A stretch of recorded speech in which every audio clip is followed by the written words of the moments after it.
ගරු ශ්‍රී ලංකා ජනරජයේ අග්‍රමිස්කාරතුමා ඇතුළු අධිකරණ සේවා කොමිසම් සභාවේ නායකත්වයෙන් ශ්‍රී ලංකාවේ උසාවි පද්ධතිය ඩිජිටල්කරණය කිරීම තාක්ෂණීකරණය කිරීමේ ව්‍යාපෘතියකට අපි ඇතුළත් වෙලා තියෙනවා. ඒ ව්‍යාපෘතියේ වැදගත් සම්දිස්ථානයකට අද අපි දැක්කා. ඒ ණයපත් ක්‍රෙඩිට් කාඩ් පත් මාර්ගයෙන් ශ්‍රේෂ්ඨාධිකරණ රෙජිස්ට්‍රියේ ගෙවීම් කිරීමේ ඒ අවස්ථාව ලබා දීම පළවෙනි ගනුදෙනුවත් මේ ටික මොහොතකට ඉස්සෙල්ලා සිදු වුණා.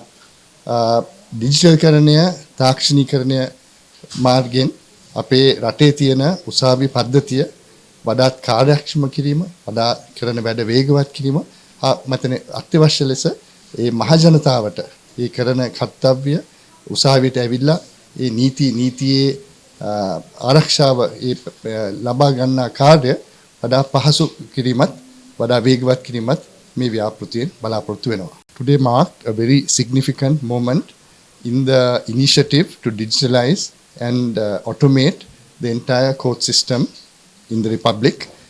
This was when the first transaction through a credit card was made at the registry of the Supreme Court, which is something we have all been waiting for a long time.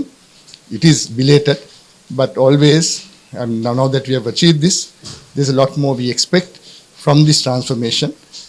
Ultimately, it is the citizen who expects easy access to justice, convenient access to justice, and that is one step closer to that process. And this initiative is expected to be taken out around the country. Today it is the Supreme Court. Soon it will be the Court of Appeal, the High Courts, the District Courts, and the Magistrates Court.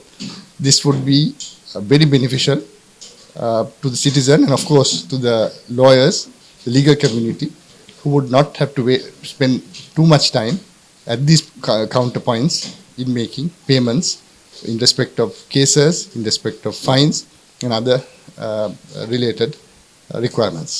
නීතිඥවරුන් හැටියට මම හිතන්නේ අද අපිට සුබ ආරංචියක් දෙන දවසක්. ඇත්තටම අද ශ්‍රේෂ්ඨාධිකරණය තුළදී මට විශේෂයෙන්ම පළමු අවස්ථාවට හම්බ වුණා අපේ ක්‍රෙඩිට් කාඩ් පතක් හරහා ගෙවීම් කරන්න ඔන්ලයින් තාක්ෂණය නැත්නම් ඔන්ලයින් පේමන්ට් එකක් කරන්න ශ්‍රේෂ්ඨාධිකරණයේ සේවාවන් ලබා ගන්න. විශේෂයෙන් අපි දන්නවා නීතිඥවරුන් හැටියට අපි කේස් රෙකෝඩ් එකක් ගන්න තැන ඉඳලා ඒ වගේම සමහරට දඩයක් ගෙවීම වෙන්න පුළුවන් මේ තැන ඉඳලා බොහෝ අවස්ථාවලදී අපි මේ තාක්කල් කියන අවුරුදු ගණනාවක් තුල අපි කරේ මේ ගෙවීම් කිරීම මුදල් වලින්.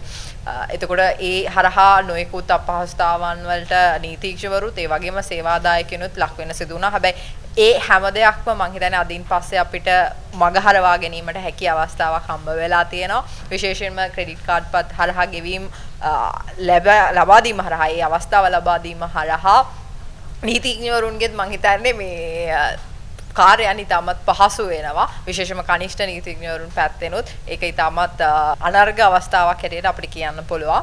මම හිතනවා මේක නියම ව්‍යාපෘතියක් හැටියට අද ශ්‍රේෂ්ඨාධිකරණයේ ඉඳලා පටන් අරගෙන පල්ලෙහා අධිකරණ දක්වා යන ක්‍රියාදාමයක් වේවි කියලා. එහෙම වුණොත් ඇත්තටම අපිට ඉතාමත් හොඳ කාර්යක්ෂමව ශ්‍රේෂ්ඨාධිකරණයේ අභියාචනාධිකරණයේ සහ අනිකුත් අධිකරණවලත් විශේෂයෙන්ම අපි අධිකරණවල නඩු ගොනු ලබා ගැනීමේදීත් ඒ වගේම අධිකරණයට යම් කිසි දඩයක් ගෙවීම සඳහා හෝ යම් කිසි සේවා කටයුත්තකට අදාළ ගාස්තු ගෙවීමේදී මේක හරියට සරලව ඉක්මනින් කරගන්න හොඳ අවස්ථාවක් කියලා කියන්න පුළුවන්.